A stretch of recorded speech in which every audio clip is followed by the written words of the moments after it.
Welcome to Amazing World Channel. Theresa May will call for flexibility from the European Union over its approach to the Brexit negotiations as she seeks a breakthrough on her push for trade talks. The Prime Minister will say the UK "you can get a deal" to prove the anti-Brexit doomsayers wrong as she attempts to use a common statement to move on from her mishaphit conference speech and the attempted coup against her leadership. Mrs May will tell the EU the ball is in their court as talks resume between the UK's negotiators and Michel Barnier's team of Brussels officials. Brexit negotiations next week should continue to advance. EU 27 EP are united, as I said at Europol. On Tuesday, https://ji1ospic.twitter.com/xeual9 fuck Michel Barnier at Michel Barnier. October 6, 2017. European leaders will decide later this month whether sufficient progress has been made in the first stage of the Brexit talks, including the so-called divorce bill, to move on to talks on the future trading relationship and any potential implementation period for the new arrangements.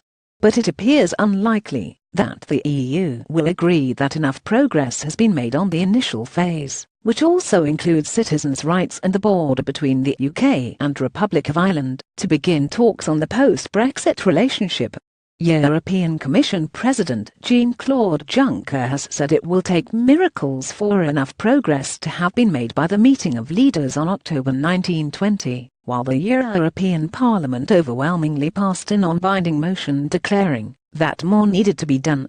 European Commission President Jean-Claude Juncker and the EU's chief Brexit negotiator Michel Barnier Jean-François Badiasic Mrs May will appear before MPs to update them on her speech in Florence, which, while failing to secure a breakthrough, has been welcomed by EU leaders for its constructive tone.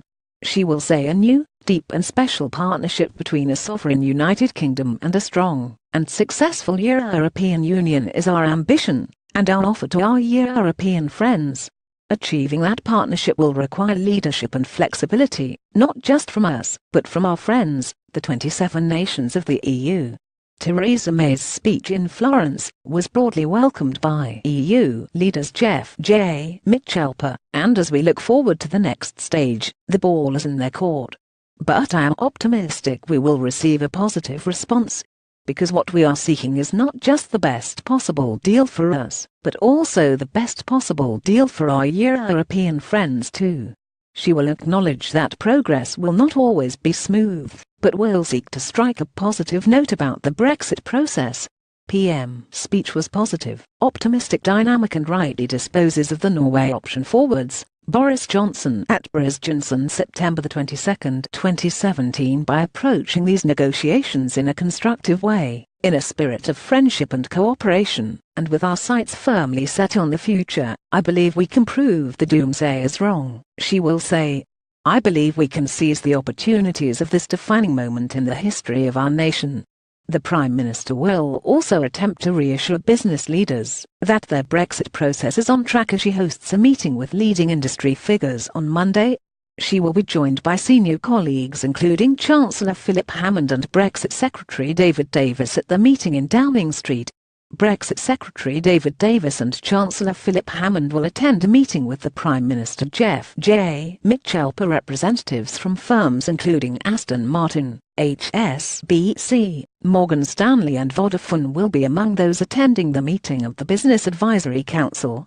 The meeting follows warnings from RBS Chairman Sir Howard Davies that the damage to the city from Brexit is going to be quite considerable over time. And it comes as the British Retail Consortium warns that consumers could face rising prices and slower deliveries unless non-graduate EU migrants are able to continue working in the sector after Brexit.